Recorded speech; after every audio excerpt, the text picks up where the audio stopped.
some of the things with respect to how it was structured as a government. So I want to kind of jump into that. God bless you. Thank you so much. And thank you so much for those who are supporting me. I want to kind of jump into this. And thank you for those who supported me in terms of buying some of my books and getting me some of my books on Amazon. I have some of that in the description below, but you can look up Danita Smith and find my books on Amazon and see some of the things. I have 10 Things Your Child Should Know, stories about Black history, religion of the Black land, They Can't Pull Us Up, Harriet Tubman, Her Life, several things that I have on by Danita Smith on Amazon. And I very much appreciate those of you who have supported. I want to kind of to jump in and talk about this a little. I want to talk a little bit about how Ancient Kemet was governed and how it started and the political structure around it, because I think it's something that challenges a lot of people. And by the way, we're looking at a facsimile of a man who was a governor, one of the most important officials in Ancient Kemet at the time that he was alive. And we're going to talk more about him. Rekhmire, we're going to talk more about him. But I want to talk a little bit about Ancient Kemet and how it was structured politically speaking. So we think about politics and we talk about so many things with respect to Ancient Kemet.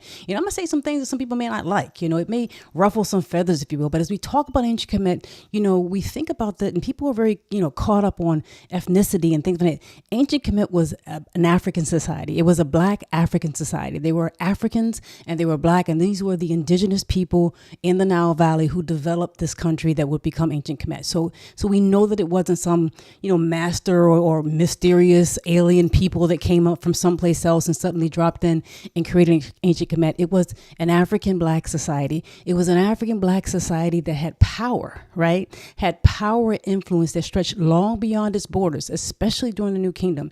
And when you do that, when you are an influential power, when you have things that people want, resources, stability, when you conduct wars and you bring in people who are prisoners of war, when you have trade, when you have people paying tribute to you, you're going to have an internationalization of your population. There's going to be an internationalization of your society. You're going to find people from different ethnicities in Ancient Kemet, especially as you go throughout its history. You're going to find that, and that's okay. And sometimes people have a hard time dealing with that. They have a hard time dealing with, one, that this is an African society, a Black African society.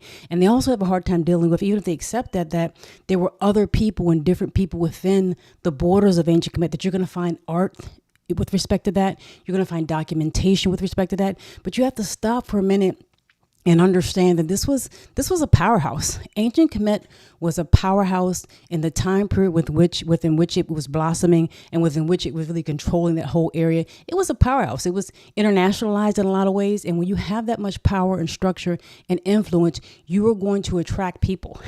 And you're going to attract people from outside of your borders. You're going to attract people who are of different ethnicities. And it's okay. And I think even some people who may be Black and may understand with respect to whoever you are, with respect to Kemet being an African society and a Black society, have trouble accepting and understand that there may be people of other ethnicities within Ancient Kemet's borders. And I think that's something that may be a challenge. And if it's a challenge for you, I ask you to stop and think about it. Stop and think about it. We have to look at Ancient Kemet in a more complicated and sophisticated way for the society that it was, the sophisticated society that it was. It was a society that had many things going on, that many types of influences, that did many things in terms of architecture and mathematics and trade and influence, and had people paying tribute to them and paying taxes to them that stretched far beyond their traditional borders. They had all the trappings, if you will, of a superhouse and a modern powerhouse that we have today. So you think about America, or you think about, I like to think about it in terms of something very, very simple with it that you can kind of put into your own perspective that I can think about. I think about in terms of hip hop. Think about hip hop. Think about hip hop being an African-American cultural expression, an African-American creation, really. That whole culture of hip-hop, the whole cultural expression that's hip-hop, but it's gone all over the world. It has influence all over the world. I was watching something not too long ago. I was watching something with respect to K-pop. It was a K-pop. God bless you. Thank you so much. I appreciate that so much. Thank you so much. I appreciate that. We love you. Thank you so much. I appreciate that. I was watching something that was, it was a really big, just award show, if you will, that was for K-pop. I believe it's in South Korea. It was for K-pop. And I just happened to be watching this online. I saw it. I'm just kind of interested, looking at the R&B type of style that they have and different things that they're doing in terms of K-pop, and just kind of looking at the music. And then all of a sudden, in their presentation toward the end, they said, we have a very special guest. And then you see the lights go dark on the stage, and then you see these figures come up from out of the stage, and it was Dr. Dre and Snoop Dogg. And I'm sitting there thinking to myself, this is me. me thinking, right, wow, I would never expect to see Snoop Dogg and Dr. Dre at a concert, at an award show for K-pop in South Korea. But there they were, and the people were going crazy, and they were loving it, and they were, it was no racism, no hate toward them. It was like, we see you, we respect you, we like your music, and the influence that hip hop has had all around the world. It's a powerhouse. It's a powerful force. It's a powerful culture. I don't know why we sometimes don't understand and think about that with respect to ancient societies. Ancient Kemet, even today, is a powerhouse.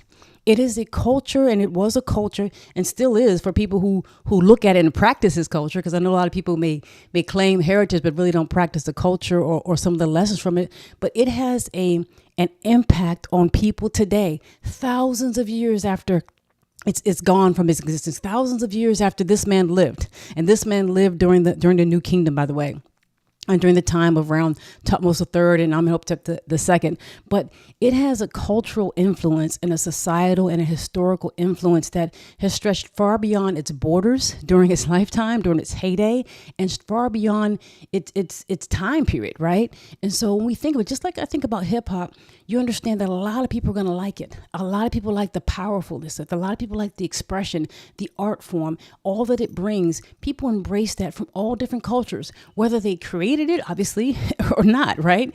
They're expressing and they're loving hip hop. And the same type of thing happens when you have a superpower. The same type of thing happens with respect to America. So I know that there are people, it's hard for people to believe when they believe and understand that Kemet was an ancient African Black society, that they also had people from other ethnicities and other countries within their borders. It's hard for people to believe that. It's hard for people sometimes to accept that. But I think you have to, if you look at them for the sophisticated society that they were, then you start to understand that that had to be the case. And as a matter of fact, they tell you that was the case. And you start to realize that they were able to run a society where they didn't limit people based on race, where they were not racially caught up. They were able to run a society that was ethnically diverse, with the people, the indigenous people obviously starting the society, but they were able to run a society in a way that somehow we can't do today. We have a difficult time accepting people of different ethnicities and societies and diversities, and they were somehow able to do it. And I'll talk to you a little bit, because as I mentioned that, they talked about how they brought other people, and there are many different ways. So we're going to talk a little bit about the political structure. How do they govern themselves? And what do we know about some of the things? And I want to kind of talk a little bit about the annals of Thutmose III, because it gives you some perspective, I believe, in terms of the manner in which they may have been internationalized, the manner in which they may have been diversified. And while we know that there were a lot of different people drawn to Ancient Kemet, as well as were brought there when they lost war. So we're going to talk about it, and what's the historical record around that. So God bless you. Thank you so much. I hope that you are doing a good job. Thank you so much. So as we talk about that, I want to jump into the annals of Thutmose III. So Thutmose III, as you probably know, was the king during the 1800s. He was the king after Hatshepsut. So his aunt Hatshepsut, we talked about her yesterday. She helped to order that famous expedition to Punt, and she did that wonderful temple that's near Auset in the southern part of Ancient Kemet. This wonderful temple to Amen, and honoring her father and herself, and eventually Thutmose III too. Well, he was the king and the ruler after her. And one of the most important things and significant things he did with his life was he did a lot of wars. He did a lot of military expeditions in places in the north and some in the south, but mostly in the north and to the northeast. And so he's known for that. And the annals of Thutmose III is a whole series of registers, it will, and documenting, what happened in various campaigns that he took throughout his time as king. So it becomes one of the most important and complete sets of information about military warfare and tactics, because it has the famous Battle of Megiddo, as well as some other things. So there's military and historical significance to the annals of Thutmose III. But I want to kind of mention a couple things there, and you'll know that these are his cartouches. If you ever want to know what his cartouches look like, want to kind of look at. But he mentions here, and I want to kind of blow this up, because when you look at the area within which Ancient Kemet had influence, right? At first, even if you look at modern day Egypt, just so you can give a perspective of it, modern day Egypt, where it is now, was not the entire expanse of what the ancient Kemetic traditional borders were. They really stopped at the first cataract, which stops like right around here in modern day Egypt. And when you got from right around here to the border of what is modern day Egypt, Kemet, that was Lower Nubia. That was Nubia. And then when you started getting down to here, you started getting to Upper Nubia. So you're talking about Kush during this time period of Thutmose III. You're talking about Kush down here, Lower Nubia, the traditional boundaries of ancient Kemet. And then you're talking about going into Palestine, what is today Palestine, and Israel and Syria and the island of Crete and all these areas up here were probably Canaanite people. From a biblical perspective, Canaanite people. You have also Hittites, you have Babylonians, you have all kinds of people in this area that are running, their own lives and their own society. So this whole area at some point in time becomes under Kemetic control. It isn't just the traditional boundaries, like I said, that stop right around here. They eventually, during the New Kingdom and under Thutmose III's reign, as well as some others, they end up taking this whole area. They end up controlling a large area. At one point in time, they were running the longest, from a length standpoint, continuous country in the entire world. So you're talking about over 1,000 miles thousands of years ago, over 1,000 miles of continuous country that they are really kind of running and working with, on their own. So as we start to think about that and start to think about, how they're working with that, that's a significant thing to administer. How do you administer that much in one period of time? How do you administer that? God bless you. If all is going well. Thank you so much for posting. So how do you administer that? What do you do when you start to have this? So I want to mention a couple of things that he talks about. And as you think about the annals of Thutmose III, and I know I've talked about this before, but I want to read something that's a summary of it so you can kind of get an idea of what they're talking about. So this summary right here is not just from the annals of Thutmose III that's in the temple of Epet-Sut, or temple at Karnak. They're in the southern part, which is today Thebes, which was Auset at the time. So that's where the main annals are. But there are other places that talk about his military expeditions, if you will. And this place that I'm going to read to you right now comes from Nubia. This was an inscription that was in an area in Nubia, and it was in the Wadi Hafa, which is in the northern part of Sudan. And this was written by the king's son of Kush. So they actually had people who were governors and administrators over various sections of Kemet's land. So if you think about, and we look back at this area here that was ancient Egypt and ancient Kemet, you had people who were governors over the southern part. And Kush was one of them, and that person would be called the king's son of Kush. They had an official title, and you had people who were governors over the northern part as well. So they had their government set up where they had local governors and administrative national level governors, which we'll talk about in just a second. But this king's son of Kush, who was a governor of the southern part of ancient Kemet's territory, if you will, during the reign of Thutmose III, wrote this right here. And he talked about the king himself led the army of his way. So he's talking about Thutmose III during the battle of Megiddo and some of his expeditions and what he did in the northern part of their what would become their country, right? So he mentioned that the king himself led some of the battles with his mighty hand, and he was like a flame of fire. And he talks about he went forth like nobody else before him, slaying the barbarians and fighting the retinue. So one thing I want to mention here, a lot of times people will say that, hey, they talk about ancient Kushite people as if they're wretched. They talk about ancient Kushite people as if they're barbarians or something of that nature. Well, they talk about everybody as if they're barbarians. This is Kemetic people, a Kemetic official talking about people who would be in the northern part of what would become their territory, their area of influence, in the area that is Syria, Lebanon, Israel, Palestine, and referring to those people as barbarians. That's what they said. That's what the Kemetic people said, that they were barbarians, and he slayed the retinue, bringing their princes as living captives.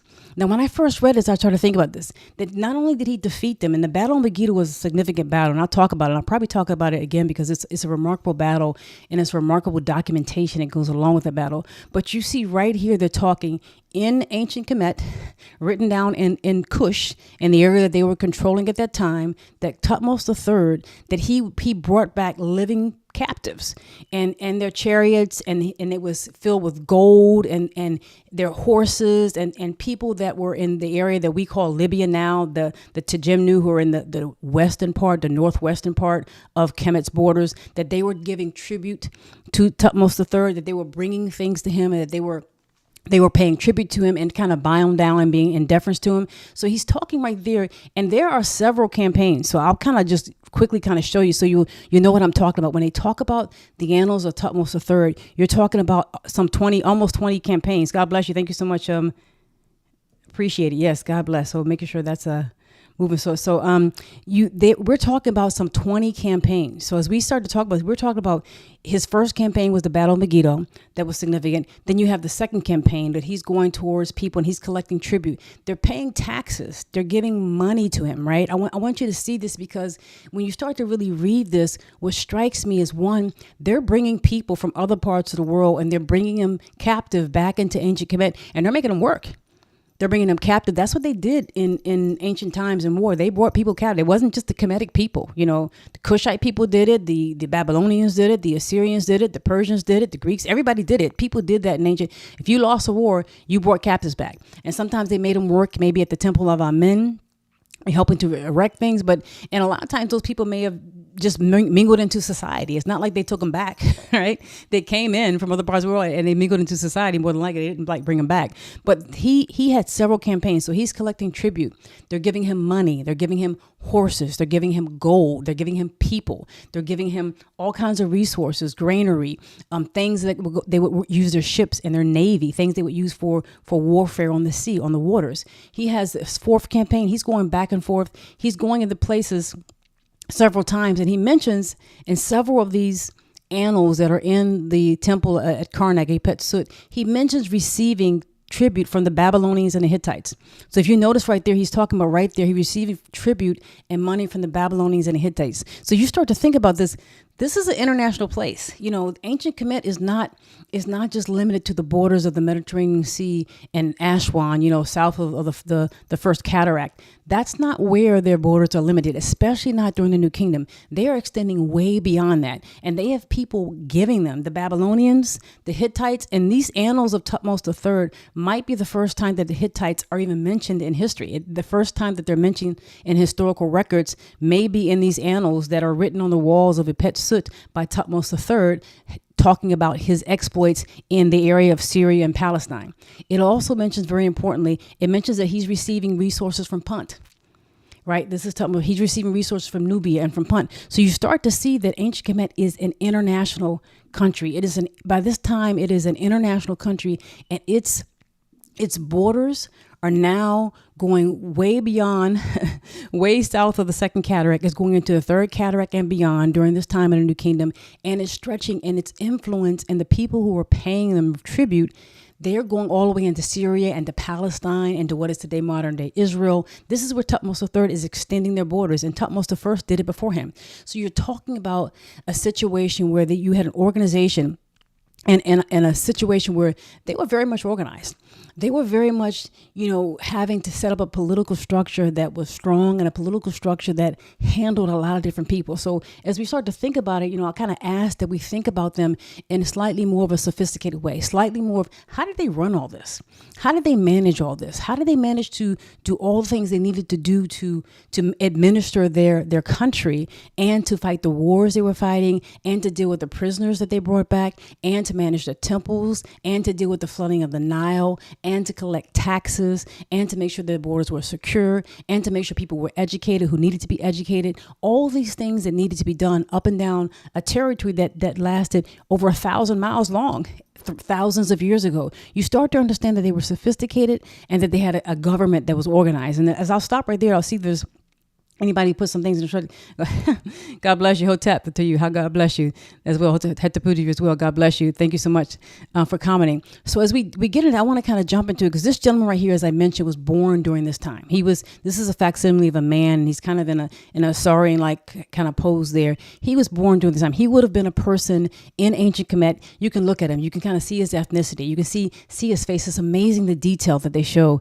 in their face and what they may have looked like. But as you start to think about how they administered the whole country, if you will, and the government of it, there's a particular person's tomb, and I want to show you a picture of it around. This is the tomb of Rekhmire, and he is one of the most famous viziers or officials in ancient Kemetic history. The reason why he is important and the reason why he's famous is because his temple and his tomb, really, his temple and tomb were found really as his temple because they had mortuary temples for the individual, for the deceased person where you give offerings for them.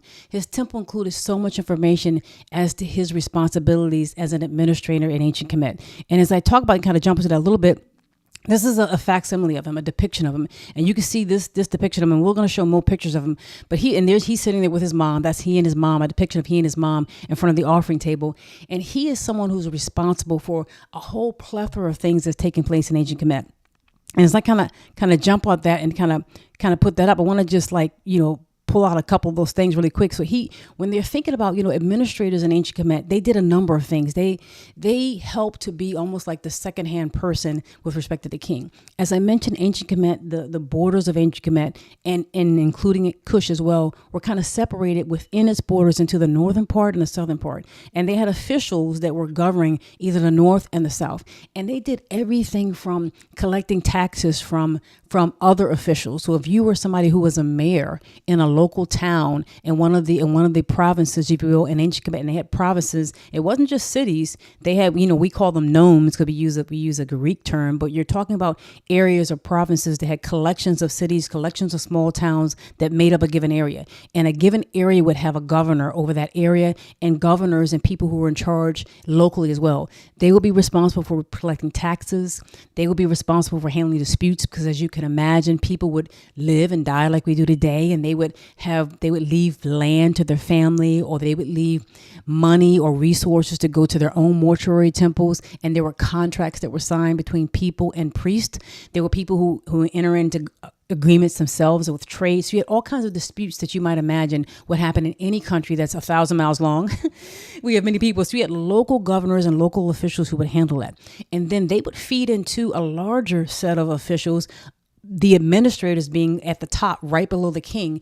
And the administrators would be responsible for handling the disputes that other people couldn't handle, handling disputes that had a lot to do with laws. And it's very interesting because if you read, you can look up Rekhmire, and if you read the information that was included in his tomb, the inscriptions on the wall, he talks about being able to sit really in almost like a throne-like position in a hall where he would take petitioners who would come to him and judge between matters. And the whole idea was that in order to really be feared, that you were not to look at a person who was either of poor stature or of high stature in any way different.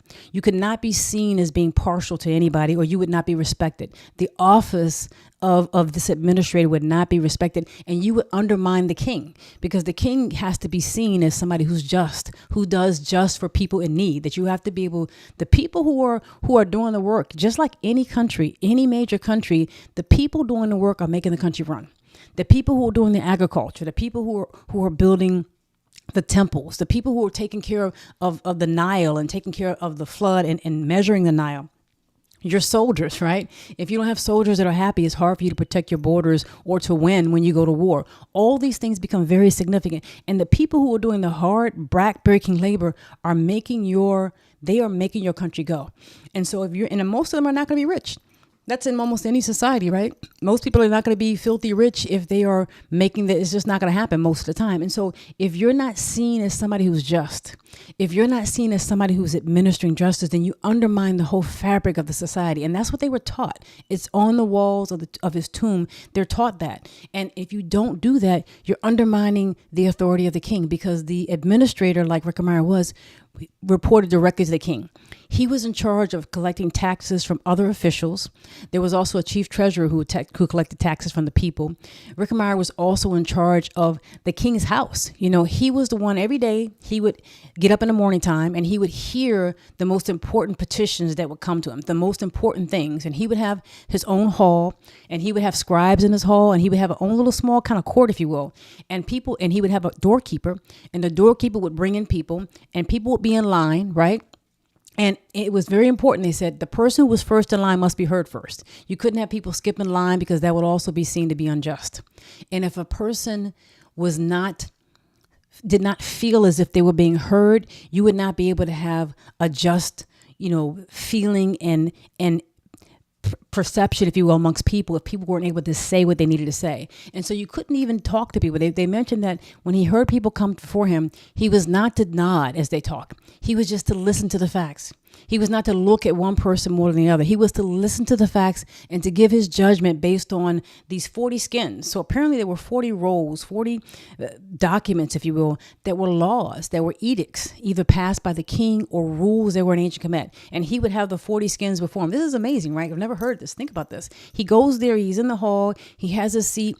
He has the 40 skins before him. He has his scribes who are taking notes about everything that's happening. He has a doorman who's helping bring people in. And he has a line of people who are coming before him to petition him for various things. And he is sending messages back and forth.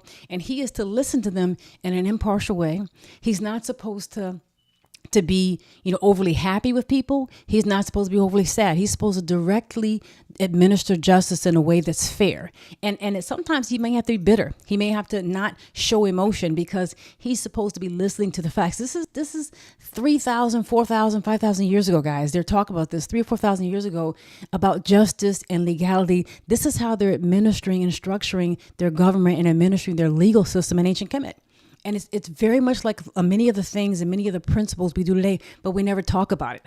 We never talk about it, right? The idea of justice being blind, if you will, and how they actually administer it, right? So he had messengers that worked for him where he would send out communications because obviously he had a large area. He had a large area that he was covering in the southern part of Kemet. He had a large area to cover. He had messengers that he would send out.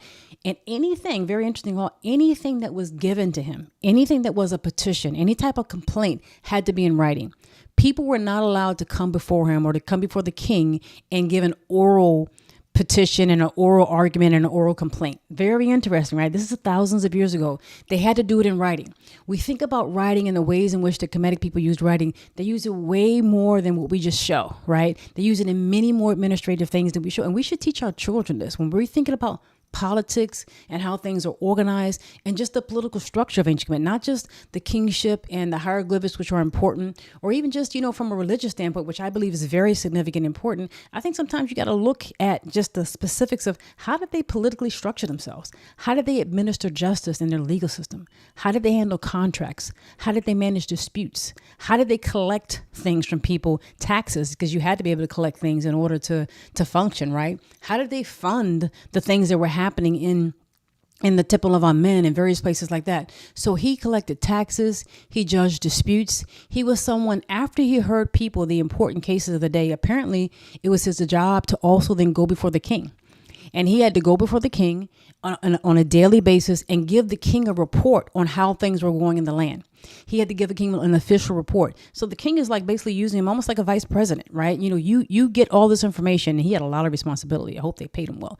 You get all this information and you bring this to the king. He had a lot of responsibility. So he also was responsible for, once he gave a daily report to the king, he would go before Thutmose III and then eventually Amenhotep II, and he would give him a report on what was happening in the land. He was also then responsible for basically opening the gates. He gave the order for the king's gates to be open for the people who needed to come in to see the king or come into the palace area, and the people who needed to go out. He gave the order for that. So he was in charge of that. He also had people who were kind of on his staff who were in charge of measuring the Nile, right? They had to measure the Nile every so often. I think every 10-day period, if I'm not mistaken. So I have to go read it again. Every so often, I believe it's every 10-day period. They had to measure the Nile every so often. They had to measure the Nile and bring back to him, I believe it's every 10 days. They had to bring back to him a report in terms of the levels of the Nile at various places up and down where they had access to, right? And how they were collecting this information. So they may have measured it every 10 days and then collected it and given him the information every so often. So it was very important because having a fleet of people who measured the Nile was a significant thing. The Nile is huge, right? You're talking like one of the world's longest, if not the longest river in the world. But their portion of it would have been obviously very hard and challenging to manage.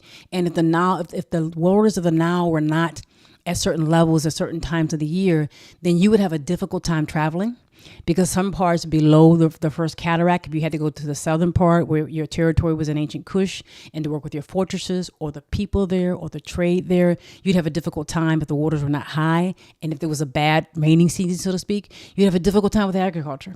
If people are hungry and they can't grow their food, you're going to have a major problem on your hands. So there's so many things that you might imagine that the Nile was important for: transportation, agriculture, saving up in terms of storehouses, stability in the land, that they had people who were administered using mathematics. statistically looking at the Nile, studying it, and reporting back to him. There were so many things. He at times also was in control of parts of the army.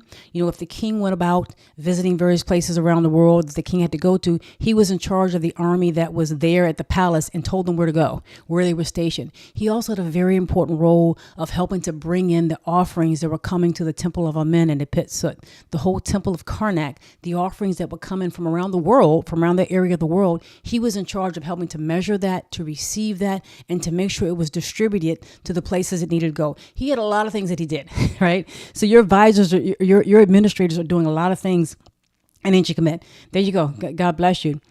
Yeah, they did at at the first cataract. You're right, Michael R. They're measuring a lot of the stuff. They're measuring quite a bit. So he did. Thankful the channel.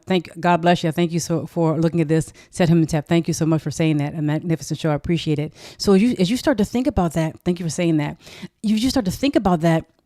You start to understand that he had a lot that he was administrating. He was like a vice president, and he had an area that he was in control of, going from the southern part of Ancient Kemet, going all the way up into like Isut, kind of in the middle, if you will. He had a lot that he was doing. He was like a VP, and that was one area and one way in which the king, who was over everything, was administering things and was making sure things were happening, as he had local governors taking their place, local officials feeding into larger administrators who had a lot of responsibility. But it isn't just that. You know, as we think about the other thing that's on his wall that's very significant, is that you have a whole long list of people, literally depictions of people who are coming from all over the world, bringing in tribute. And these are offerings specifically they were bringing for the temple at Karnak at Epet Sut. Offerings they were bringing. You see people here from Nubia. They're bringing ivory. They're bringing ebony. They're bringing resources that were going to be used in the temple of Amen at Epet Sut. So think sovereign where Karnak is, the temple of Karnak. It's a whole list, and it's one of the more interesting things. We talked about yesterday the land of Punt and how important the land of Punt is. In his tomb, there are also depictions of people from Punt, which is amazing. And they're showing how people are coming to him, to Auset, to the southern part of Kemet, to bring in their tribute, what they were supposed to bring, their dues, if you will, for the offerings that will be a part of Amen's temple and offerings in Epet Sut and Auset. So as I mentioned, these are Nubian people here, but I want to kind of show some additional ones. You know, additional people that you may see here. There are other people that are coming. So this is Rekhmire, and then you also see these are people from Crete. Now, this is something I stopped and I looked. When I first saw this and I first started like reading about it and looking at it, I had never seen. I never saw, at least in school. And you guys, please tell me, because maybe you did. You know, I've seen this in maybe restaurants or various places like that where I recognize it. But in terms of education, in terms of people telling me, and this is thousands of years old, guys, thousands of years old. I've never seen it within a classroom setting, within an educational setting, where people say, these are people from Crete. The island of Crete, i.e. one of the places, the place that helped to give rise to the civilization of Greece. And here are people from the island of Crete bringing in resources, you know, a big, huge golden bowl and fine, fancy resources and tools that will be used for the temple of Amen in Auset. These are men from Crete bringing in. So you start to see people are coming from all over the place. They're coming. And right here, these are people from Syria. And I'll kind of take myself away real quick so you can see these are Syrian people. So from that area as to what is today Syria, right? So you think about that area, think of where Lebanon is, where Syria is, you know, going above Damascus. There are people coming from all the way there, coming all the way to Thebes, to Auset, to bring resources and tributes for offerings for the temple of Amen at Epet Sut. You start to get to understand that Ancient Kemet was internationalized. Yeah, the Minoans, there you go. The Minoans, right? Absolutely. Thank you so much, Michael. Thank you so much, Cyberpole. Thank you, Michael. I appreciate that. The Minoans, yeah. Thank you. They are bringing in resources all the way to Auset. You know, stop for a minute. As we look, how far away is Syria? I mean, they're coming all the way from Syria. They're traveling a long way, guys. This is like 3,000 years ago, more than 3,000 years. They're traveling along. They're coming all the way from Syria, all the way down, going through the Sinai Peninsula, going all the way down the Nile to the southern part of Kemet, where Auset is, to bring this tribute to Rekhmire for the temple of Amen. These are Syrian people. How many times do you see this? Like how many times do you see this? You really don't see this very much even depicted. It starts to let you understand and see that ancient Kemet was in an internationalized society. That by the time they got to the New Kingdom, in various places, various times, not just here, not during this time, but by the time they got to this New Kingdom, they were internationalized. Their influence was far beyond their traditional borders. And as I mentioned, you go all the way into modern day Syria, and you see people who were living there at that time, bringing their resources all the way down to Auset to give them. They were a strong society. They were a political powerhouse. It's like I was saying before, when you think about, hip hop, you think about somebody that's strong, that has a long and a large cultural influence, you're going to have a lot of people that you affect. You're going to have a lot of people come. And in this case, they didn't have much choice because they were paying tribute. They didn't have much choice. You're going to have a lot of people who come to pay tribute to you and to honor you and to give you their dues if you are in control, if you're controlling that much area. So they were an international powerhouse. And I think that that's a significant thing to kind of jump in. But when I look at it, I take a look at this right here. I'll kind of call this out.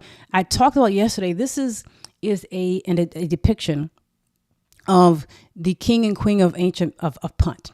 And this was from the walls of Hatshepsut, her temple at Bahari, that's right there in the southern part of Kemet, and where Auset is, today's Thebes. And this is their depiction of Queen Eti and her husband Peru. They were rulers of ancient Punt. And you look at, if you can notice, if you look at her hair up top, you see she has something kind of tied around her hair with a little knot. I just imagine it's white. I just imagine that's white, but it's tied around her hair and it's kind of a knot kind of pulled down. I noticed that was interesting. So this is one of the early and few depictions you have of a king and queen of ancient Punt. Well, on the walls of Rekhmire, you have also this depiction of men from Punt. And I'll kind of take myself away that you can kind of look at it. These are men from Punt. You're one of the few depictions you have of people from Punt coming to ancient Kemet, bringing resources. You see myrrh trees, you see ostrich feathers, you see, I believe what's ostrich eggs, you see resources that are going to be used in religious ceremonies in ancient Kemet there. And if you look at the man in the middle who kind of has his hands up, you'll see a white thing, a bandana, if you will, tied around, some cloth tied around his head with the kind of the knot in the back, almost in the same way that this woman has here. If you look at her hair up top, almost in the same kind of style. I just noticed that. I thought that was very interesting. Almost tied in the same way. You see him have that figure kind of tied on his head. The guy right there in the middle has that kind of tied as well. It must be something that the people from Punt did. You kind of see it in a couple of places. But this is an example of men from Punt bringing tribute all the way from Punt. You're going down by the Horn of Africa, going down farther beyond where Kush was, and maybe in Eritrea, Somalia along the coast. And they're bringing tribute. And you got to stop and think again, when you think about the political nature and the sophisticated nature of the government and the structure that ancient Kemet set up, you have people coming all the way from Punt, physically bringing in resources to Auset. You have people from Nubia we saw bringing in. You have people from Syria come bring in. You have people from Crete that are bringing in. All over this area, people are literally coming to ancient Kemet, and they're bringing in resources. They're bringing resources specifically for the temple of Amen at Epetsut at Karnak. And so you start to see that ancient Kemet had a significant influence on people, and the people who were managing this, like Rekhmire, that they had a significant government, that they had a lot of things they had to manage. It wasn't just a situation where you have just kind of willingly. You had administrators that were almost like VPs that administered a large area and a large part of Kemet's territory. You had local governors who were responsible for handling disputes and collecting taxes and managing resources within their government, within their area. And you also had people who were tributaries, who were beyond the traditional borders of ancient Kemet, who were bringing in resources and paying in tribute to Kemet as they were paying deference to the army and the protection of people like Thutmose III and the kings during their new kingdom. So I just wanted to share that. I pray that you leave your comments down below. I want to talk more about this. I'll be back again tomorrow with some more stuff. I thank you so much for listening, and God bless you.